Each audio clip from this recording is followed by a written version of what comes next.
नमस्कार.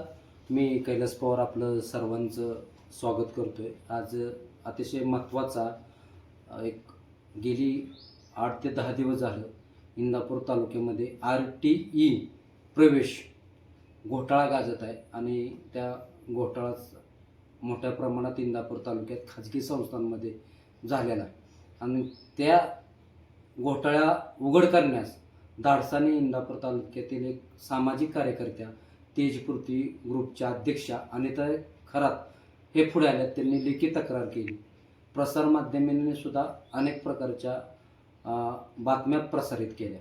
इंदापूर तालुक्यात अशा काही शिक्षण संस्था आहेत की तिथं गोरगरिबांसाठी शासनाने 25% जागा RTI मधून प्रवेश निश्चित केला, पण ह्या शिक्षण संस्थेमध्ये धनदानग्याने मोठ्या प्रमाणात त्याचा लाभ उठवलेला आहे. लाखो रुपयाची गाडी, तेवढ्याच किमतीची माडे असणाऱ्या व्यक्तीने सुद्धा RTI मधनं प्रवेश घेतलेला आहे आणि शिक्षण संस्थेमध्ये कर्मचारी काम करतात अशांनी सुद्धा ह्याचा लाभ घेतलेला आहे. शिक्षण नुसतं म्हणायला गरिबांसाठी आहे का श्रीमंतसाठी असा प्रश्न पडलेला आहे आणि हा मोठ्या प्रमाणातला घोटाळा समोर आलेला आहे. शासन नेमकं ह्या घोटाळ्याकडे कसं पाहतंय किंवा ह्याच्यावर पुढं काय होणार आहे, एक नवीन रोज घोटाळा एका संस्थेतला समोर येतोय. त्यासाठी आपण आज खास इंदापूरमध्ये अनिताताई खरात यांची बातचीत करण्यासाठी आलेलो आहे आणि आपण त्यांच्याशी बातचीत करणार आहे. नेमकं काय हे RTI घोटाळा प्रकरण आहे, नेमकं काय आहे? तुम्ही जे आता प्रश्न मांडलेला आहे RTI घोटाळ्याचा, तक्रारी दिलेल्या आहेत, निवेदनं दिली आहेत, नेमकं काय प्रकरण आहे? सर, विषय असा आहे की आज इंदापूरमध्ये आपण बघत आहे की खूप मोठ्या प्रमाणात RTIचा घोटाळा पुढे येतोय, समोर येतोय. तर मागच्या वर्षी पण आपण मागच्या वर्षी पण RTIच्या संदर्भात आपण एक निवेदन दिलं होतं, पण त्याची दखल न घेता ते फक्त कागदावरच राहिलं.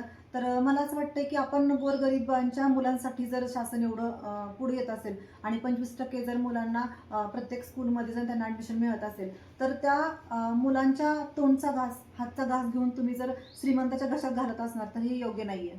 महाराष्ट्रभर तुम्ही सामाजिक कार्यकर्ता म्हणून तेजपूर्ती ग्रुपच्या माध्यमातून काम करत असताना नेमका हा RTI विषय गाजत होता, पण लोक पुढे यायला तयार नव्हते तक्रार करार, कारण का तक्रार केली तर त्या पालकाला धमकी दिली जात होती किंवा दबाव आणला जात होता. नेमकं हे प्रकरण कसं समजलं? विषय असा आहे की हा घोटाळा होत असताना प्रत्येक जण बघतोय समोर, पण काय झालं की बरेच पॅरेंट्सला कुणाकडे जाऊन तक्रार करायची किंवा जे ॲडमिशन होत होतं तर ते फाईल, ते त्यांचे डॉक्युमेंट जिथं सबमिट करत होते तर ते कुठं करावे, कशा प्रकारे करावे, त्यांचं का ॲडमिशन नाकारले हेच लोकांना समजत नव्हतं. आणि खूप पॅरेंट्सचे मला फोन आले की मॅडम तुम्ही गेल्या वर्षी पण ह्याच्याबद्दल बोलले होते, RTI बद्दल, नक्की आमचं ॲडमिशन का झालेलं नाही. तर त्याचे बरेच मुद्दे मी काढले. तर काय विषय माहिती आहे का सर, की शाळेपासून ते घराचं अंतर ते मॅक्झिमम किती असावं ह्याचं पण ठरलेलं आहे.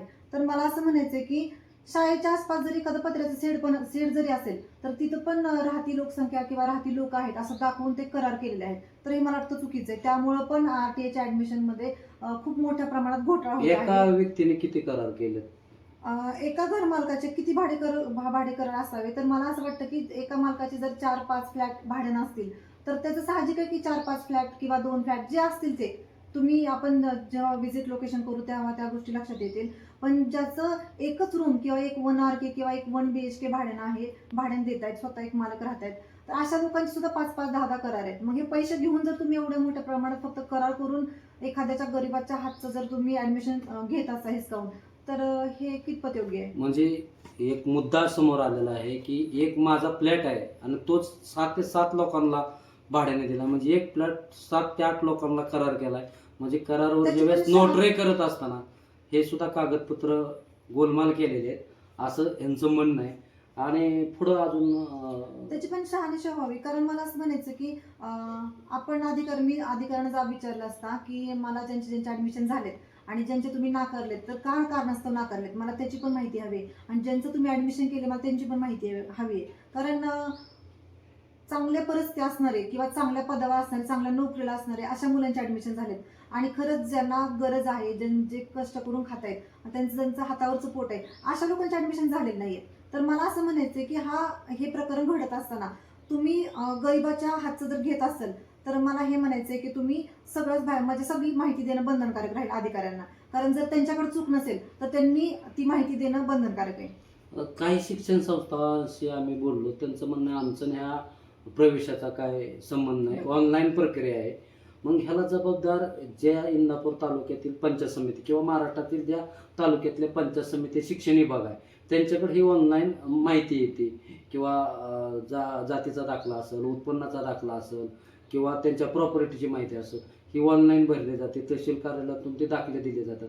ही मोठी साखळी असू शकते. खूप मोठा महत्वाचा विषय तुम्ही प्रश्न विचारला, कारण काय विषय माहितीये का, जर अधिकाऱ्यांना विचारलं ना मी की ऍडमिशनचं, तुम्ही बोलले असं की शाळेचा काही संबंध नाही, शाळा म्हणाली की आम्ही पंचायत समितीकडूनच आम्हाला सगळी माहिती पुरवली जाते किंवा त्या गोष्टी तिथून घडतात, तर ह्या अधिकाऱ्यांच्या हातात आहे की तुम्ही व्हिजिट लोकेशन करताय ना, तर तुम्ही व्हिजिट लोकेशन करत असताना तुम्ही घर स्वतःचं आहे का तिथं ती लोक राहत आहेत का, ती लोक तिथं राहत असतील तर मग त्यांचे पुरावे, आणि तुम्ही जिथं व्हिजिट लोकेशन करायला जाता तेव्हा तुम्ही प्रॉपरचा माणूस घेऊन जाणं तेवढंच गरजेचं आहे. कारण तुम्ही व्हिजिट लोकेशन करताना फक्त अधिकारी जातात आणि अधिकाऱ्याला माहित नाही की ते माणूस तिथं राहतोय का नाही.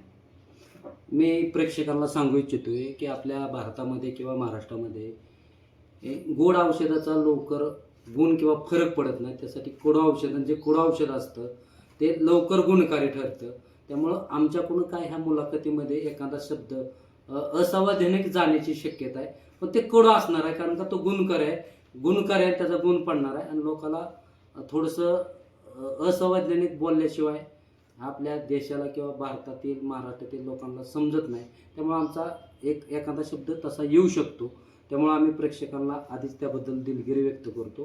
कारण का आता पुढचा प्रश्न असा आहे की 20-20, 25-25, 30 लाखाचा बंगला असणारे, तेवढ्याच किमतीची गाडी असणारे, बागायतदार असणारे, उच्च शिक्षित अशी मोठं आर्थिक व्यवहार असणारे लोकांच्या RTI मधून प्रवेश होतात. RTI म्हणजे जे लोकांना समजणार, लोकांना RTI म्हणजे माहितीचा अधिकार वाटतो. RTE ही एक शासनाने गोरगरिबासाठी 25% खाजगी शिक्षण संस्थेमध्ये प्रवेश द्यावा म्हणून नियमावली केली किंवा ते राखीव जागा आहे. नेमकं हे काय प्रकरण आहे पुढे?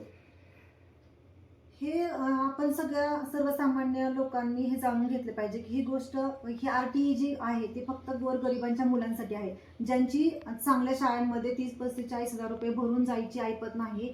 त्या मुलांना मागं राहता कामा नये, त्यासाठी शासनाने 2 पाऊल पुढे जाऊन ही योजना काढलेली आहे. तर त्याचा फायदा गोरगरिबांना न होता ज्यांचे अधिकारी पाहुणे रावळे आहेत, ज्यांचे मित्रमंडळी आहेत किंवा जवळचे कोण नाते आपेष्टिक आहेत, त्या लोकांना होत आहे. तर तुम्ही पण ह्या गोष्टीचा पुढे जाऊन विचार केला पाहिजे की हे प्रकरण कसं बाहेर काढता येईल. पण राजकारण करत असताना किंवा समाजकारण करत असताना लोक समाजसेवेचा लय आव्हान आणतात, आम्ही समाजसेवक आहे म्हणून. इंदापुरात हा गंभीर प्रश्न लोकप्रतिनिधी असतील, तालुक्यातली पुढारी असतील, सामाजिक राजकीय संघ हा का पुढे येत नाहीत हे कारण? मला हेच म्हणायचं, जर तुम्ही समाजसेवा करता किंवा समाजसेवेसाठी जर तुम्ही स्वतःला झोकून घेतलंय पुढं, तर या सगळे बाहेर आणि सगळेजण समोर येऊन आपण बोलू समोर आणि प्रत्येक अधिकाऱ्याला आपण जाब विचारू की हे योग्य आहे का, हे बरोबर आहे का. तुम्ही जे आपण आता ऍडमिशन झालेत त्याची माहिती येत आहे आणि पुढे जर आपल्याला गरज पडली तर आपण शिक्षण मंत्र्यांना सुद्धा भेटू. अशी एक माहिती मिळत आहे आमच्या सूत्रांकडून की या खाजगी संस्था आहेत इंदापूरमधल्या, काय त्यातल्या क्लार्क शिक्षकाच्याच मुलांना प्रवेश RTI मधून मिळाला. हे बघा, असं नाहीये की म्हणजे काही ठराविक शाळांमध्ये शिपाईपासून ते क्लार्क पासून ते मोठ्या पदावर असणारे जे नोकरदार वर्ग आहे त्यांच्या मुलांसुद्धा ऍडमिशन झाले. पण काय स्कूलमध्ये ह्या गोष्टी न घडता फक्त पाहुणे रावळे, मित्रमंडळी किंवा जवळचे नातेवाईक ह्याच लोकांचं चांगले ऍडमिशन झाले किंवा आपल्या जवळच्या पाहुणे रावळ्यांचं. तर याच्यावर पण कुठेतरी विचार केला पाहिजे. दुसरा एक मला प्रश्न विचारायचा आहे, इंदापूर तालुक्यात राजकीय पुढाऱ्यांच्या नेत्याच्या नावाने काय शिक्षण संस्था आहेत, काय डॉक्टर लोकांच्या आहेत, काय राजकीय पुढाऱ्यांच्या आहेत, अशा बऱ्याच खाजगी संस्था आहेत. आणि ह्या संस्थांमध्ये जर असं होत असेल तर मग सर्वसामान्यांकडे जायचं कोणाला? ही नावं राजकीय पुढाऱ्याची शाळेला ठेवायची आणि गोरगरिबांना वाऱ्यावर सोडायचं आणि आम्ही लय समाजसेवा करतो म्हणून असा तोरा इंदापूरमध्ये मिरवत असतात. नेमकं ह्याबद्दल तुमचं काय मत आहे? मला असं म्हणायचं की जर तुम्ही समाजाचे खरंच सेवक असाल तर तुम्ही तुमचा राजकीय तुमचा पद किंवा पक्ष काय असेल ते साईडला ठेवून तुम्ही फक्त एक समाजासाठी जर पुढे येत असाल तर मला असं वाटतं निपक्षपाती तुम्ही भेदभाव न करता या गोष्टीकडे पुढे येऊन बघितलं पाहिजे आणि गोरगरिबांची ऍडमिशन तुम्ही केली पाहिजेत. तुम्हाला काही पालकांचा फोन आला किंवा पालक भेटले तर भिगवण भागात आलं, नेमकं त्यांचं काय म्हणणं आहे? त्यांचं म्हणणं पण हेच आहे सेम की प्रत्येकाची परिस्थिती एकच आहे की आमचा वेटिंगला आहे, आमचा नंबर वेटिंगला आहे किंवा आमचं ऍडमिशन झालेलं नाही, आम्ही तर आमची माहिती बरोबर दिली, आम्ही शाळेच्या जवळ राहतोय आणि आमचं जे नियमामध्ये जे जे नियम आहेत त्या सगळ्या नियमावलीमध्ये आम्ही बसत आहेत तरी सुद्धा आमचं ऍडमिशन नाकारलंय. मग त्याचं कारण काय ताई? आता तुम्ही काही वेळापूर्वी चर्चा करत असताना सांगितलं की 20-22 रिजेक्ट केली, म्हणजे नाकारले केले होते आणि त्याला परत ऍडमिशन दिलं हा. तसं. तर आता मी नाव घेऊ म्हणजे नाव घेत नाही आता, तर ते पुढे आपण घेणारच आहेत किंवा तशी माहिती वेळ आली तर आपण त्यांची नाव पण घेऊ. पण मला असं म्हणायचं की काही काही शाळांमध्ये आता सध्या एवढ्या 15 जेव्हा जेव्हा जेव्हा ही RTEचा विषय बाहेर आला तेव्हा बऱ्याच मला पॅरेंटचे फोन आले होते आणि शाळेमध्ये सगळे पालक एकत्र आले होते आणि आता 2 दिवसांमध्ये सुट्टी लागते मुलांना. तर 1 महिनाभर त्यांच्या हातात आहे, शिक्षण संस्था असतील किंवा पंचायत समिती गट शिक्षण अधिकारी असतील किंवा विस्तार अधिकारी असतील, मला सगळ्यांना एकच सांगायचंय की तुमच्या हातामध्ये 1 महिना आहे, तुम्ही परत तुमच्या चुका सुधारा आणि परत तुम्ही नव्याने ते सगळ्यांचे फॉर्म घ्या. कारण हे जे जे आहे ना ते सगळं चुकीचं आहे. तुम्ही जे फॉर्मची पद्धती आता जे घेतली ते सगळे चुकीचे. मला असं म्हणायचं की 1 महिना हातात असताना तुम्ही ह्या गोष्टी वेळेत सुधारा. नसेल तर आम्ही ज्यावेळेस स्कूल चालू होईल, आता जेव्हा शाळा परत चालू होतील तेव्हा आम्ही शाळा चालू होऊ देणार नाही आणि आंदोलन करून खूप मोठ्या पण प्रमाणात. आता ज्या अधिकाऱ्यांनी इंदापूर पंचायत समितीला गेली 7 वर्ष तर सभापतीच नव्हते, आता निवडणुका झाल्या, सभापती आहेत, अधिकारी आहेत, गट विकास अधिकारी आहेत, जे शिक्षण विभागाचे गट विकास अधिकारी आहेत किंवा ह्यांनी ही जबाबदारी त्या घटनेला हे त्यांना दिसत नाही किंवा नाही बाबा. बरं, आता जी ऍडमिशन दणदांडग्याला दिल्यात त्यांनी डल्ला मारला गोर गरिबांच्या हक्काच्या घासावर, ह्याला जबाबदार धरून ह्यांच्यावर कारवाई व्हावी. ह्यांनी स्वतःचे राजीनामे द्यावेत. कारण आज आपण बघतो युवा वर्ग खूप मोठ्या प्रमाणात शिक्षित आहे तर त्यांना नोकरी नाहीये, तर त्यांना जे मनापासून प्रामाणिकपणे काम करणार अशाला तुम्ही चान्स द्या स्वतःच्या नोकरीचा राजीनामा. जर तुम्हाला तुमची जबाबदारी प्रामाणिकपणे म्हणजे पाळता येत नसेल किंवा काम करता येत नसेल तर तुम्ही एखाद्या चांगल्या होतकरू मुलाला तिथं तुम्ही जागा द्या. आता तुम्ही पंचायत समितीमध्ये ज्या अधिकाऱ्यांकडे तक्रार केली त्याचा तुम्ही पाठपुरावा कसा केला, नेमके काय तिकडून आले? मी निवेदन दिलं होतं, तर निवेदनाचं गट विकास अधिकारी त्यांच्या नावाने मी निवेदन दिलं होतं. तर गट विकास अधिकारी आपल्या इथं काम करत नसताना म्हणजे सध्या नाहीयेत, तर विस्तार अधिकारी काम बघत होते. ते बारामतीला होते आणि बारामतीत येऊन 2 दिवस इथलं कामकाज बघत होते. तर मी गट विकास अधिकाऱ्यांच्या नावाने त्यांना निवेदन दिलेलं आहे. तर ते निवेदनाचं मी त्यांना हे पण बोलले निवेदन देताना की ह्याचा पाठपुरावा करावा. कारण मागच्या वर्षी पण ह्याचं निवेदन दिलं होतं मी, पण ते निवेदन फक्त कागदावरच राहिलं आणि आता फक्त कागदावर न राहता खरंच गोरगरिबांच्या जे मनाला चटका लावून जाणारी गोष्ट आहे की फक्त मोठ्यांची कामं होतात आणि गोरगरिबांना फक्त कामापुरते यूज केलं जातं, ही कुठं तर त्यांची मन कुठंतरी मोडून पाडली पाहिजे असं मला तुम्हाला वाटतं. आता माहिती देण्यास टाळाटाळ होती? आता सध्या मी 2 वेळा माझा पाठपुरावा करून झालाय, 2 वेळा फोन करून झालाय की मला माहिती हवी. तर आधी पहिल्यांदा बोललं त्यावेळेस सांगण्यात आलं की 2 दिवस कामाचा खूपच व्याप आहे, आता लगेच देणं काही शक्य नाही. 2 दिवसानंतर मी परत कॉल केला होता, तर मग ते परत पण तेच कारण सांगण्यात आलं की मॅडम 2 दिवसात देतो. खाजगी संस्था आहेत आणि त्याचे चालक म्हणजे मालक शिक्षण सम्राट म्हणूया आपण त्यांना, त्यांच्या आणि ह्या अधिकाऱ्यांचे कुठे संबंध आहेत असं वाटतं तुम्हाला? 100% असू शकतात. कारण जर ह्या गोष्टी जर एवढ्या मोठ्या प्रमाणात होत आहेत तर ह्यांना कोणतरी ताकद देणार आहे ना, बरोबर आहे का? जर ताकद देणारं कोण नसतं तर यांची काय एवढी हिंमत अधिकाऱ्यांची की बरं आज प्रत्येक जण आपली नोकरी सांभाळणार आहे, बरोबर आहे का? हा नोकरदार वर्ग आहे, शेवटी ते कामच करतात त्या जनतेचं. तर मला असं म्हणायचं की स्वतःची नोकरी ती विषय टाळणार थोडीच आहेत. ह्यांना जर कोणाची ताकद मिळत नसेल किंवा हे कोणाच्या सपोर्टने करत नसतील तर हे स्वतःवर डिलिंग करणारच नाहीत. आता दुसरा एक प्रश्न आहे की आता एक सुट्टी लागेल शाळेला, तुम्हीच म्हणताय 2 दिवसात जूनमध्ये शाळा चालू होत्या, पुन्हा नवीन ऍडमिशन लोक प्रवेश चालू होते. जर हा प्रकार राहिला तर ह्या घोटाळा मोठ्या प्रमाणात इंदापूर तालुक्यात तर उघड होतोय, माहिती समोर येतोय. आता तुम्ही म्हणले की येणाऱ्या काळामध्ये आम्ही ज्या ज्या संस्था आहेत ऍडमिशन झाल्यात, प्रवेश झाल्यात, त्या विद्यार्थ्याची नावं, त्या ऍडमिशन विद्यार्थ्याची पालकांची नावं, त्यांच्या प्रॉपर्टी, त्या संस्थांची नावं तुम्ही जाहीर करणारच आहे. पण आता पुढचं तुमचं काय धोरण असणार ह्या सगळ्या घोटाळ्यावर किंवा काय तुम्ही का पुढील प्रक्रिया राबवणार आहे? हे बघा, आता 2 दिवसात सुट्टी लागते स्कूलला. आता शाळांना सुट्ट्या लागत असताना मला एकच म्हणायचं की अधिकाऱ्यांना की तुम्ही प्रामाणिकपणे तुमचं काम करा. कारण 1 महिना तुमच्या हातात आहे तुमची चूक सुधारण्यासाठी. तुम्ही एका महिन्यात तुम्ही ज्यांचे ऍडमिशन नाकारलेत त्यांची का कारणास्तव नाकारलेत कारणासहित तुम्ही द्या, आणि ज्यांचे ऍडमिशन केलेत त्यांचं पण तुम्ही बघा. कारण नियमामध्ये जे जे बसत नाहीत आणि जे जे बसत आहेत ते दोन्ही पण तुम्ही कुठेतरी कम्पेअर केलं पाहिजे ना.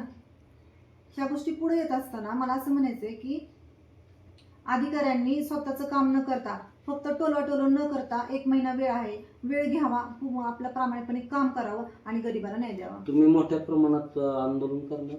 आता जर एवढ्या महिनाभर त्यांच्या हातात वेळ आहे, जर त्यांनी महिनाभरात त्यांची चूक म्हणजे सुधारली नाही तर आम्ही शाळा सुरू झाल्या की शाळा सुरू होऊ देणार नाही, शाळा सुरू होऊ देणार नाही आणि खूप मोठ्या प्रमाणात आंदोलन करणार आहे. आपण यानंतरही दुसरा भाग आपण ह्या मुलाखतीचा वेळ आल्यावर प्रसारित करणार आहोत. पण इंदापूर तालुक्यामध्ये सध्या RTI मधून प्रवेश प्रक्रियेमध्ये मोठा घोटाळा निर्माण झालेला आहे. अनेक चोरांनी, श्रीमंत चोरांनी गोरगरिबाच्या हक्कावर डल्ला मारलेला आहे. इंदापूर शहरामध्ये काय खाजगी संस्था असतील, इंदापूर तालुक्यातील ग्रामीण भागात खाजगी संस्था असतील, वालचंदनगरमध्ये सुद्धा असाच घोटाळा समोर आलेला आहे. तेथीलही काही पालकांनी या 2-4 दिवसामध्ये तक्रार दिलेली आहे. तिथं सुद्धा 22-23 लोकांना असाच बेजबाबदारपणे खोटे कागदपत्रे सादर करून प्रवेश दिलेला आहे. त्यांची सुद्धा आमच्याकडे माहिती आलेली आहे. तुम्ही आंदोलन तर करणारच आहे, पण आत्ता सध्याच्या घडीला तुमचं नेमकं ह्या RTI प्रवेश घोटाळ्यावर सरकारची काय भूमिका घ्यावी, सरकारने काय करावं, सरकारकडे काय मागणी, मुख्यमंत्री असतील, शिक्षण मंत्री असतील, आपल्या लगतच बारामती आहे, बारामतीच्या उपमुख्यमंत्री सध्या सुनेत्रा पवार आहेत, नेमकं काय असेल या सरकारकडे? हे बघा, आपल्या देशाचं भविष्य येणारी ही मुलं आहेत आणि ह्या मुलांचं आता आपण भविष्य खुडून काढतोय, बरोबर आहे का? तर मला असं म्हणायचं शिक्षण मंत्र्यांना आणि आपल्या उपमुख्यमंत्री, मुख्यमंत्री सगळ्यांना मला एक विनंती करायची की तुम्ही जर गोरगरिबांसाठी एवढं करत असाल तर ह्याचं तुम्ही जी स्कीम काढली त्याचा पाठपुरावा होतोय का, ते कुठंपर्यंत होतोय आणि कशा पद्धतीने होतोय? जर तुम्ही चोराला जर राखण करायला बसवलं तर ते योग्य नाही ना. चोर स्वतःच पोट भरतोय, कारण त्याला पुढे देईपर्यंत हातात म्हणजे त्याचं पोटच एवढं मोठं आहे की त्याला पुढे द्यायची भावनाच नाहीये. तर मला असं म्हणायचं की शिक्षण अधिकाऱ्यांना, शिक्षण मंत्र्यांना मला असं सांगायचं की तुम्ही जातीने ह्याच्यात लक्ष द्या आणि तुम्ही कुणाच्या हातात ही स्कीम दिली आहे किंवा ह्याचं काम कसं चाललंय ह्याच्यात जातीने लक्ष द्यावं. मी एवढीच एक विनंती करते. एवढं मात्र निश्चित आहे की इंदापूर तालुक्यातला RTI प्रवेश घोटाळा हा सध्या महाराष्ट्रभर गाजणार आहे आणि ह्या घोटाळ्यामध्ये अनेक छोट्या माशापासून बडे मासे गळाला लागणार आहेत. पण सरकारने निपक्ष ह्याच्यावर तात्काळ चौकशी करून कारवाई करावी, अन्यथा या छोट्या मोठ्या माशांना सोबत घेऊन त्याची भाजी बनवून सरकारनेच खाऊ नये एवढी माफक अपेक्षा गरीब जनतेची आहे.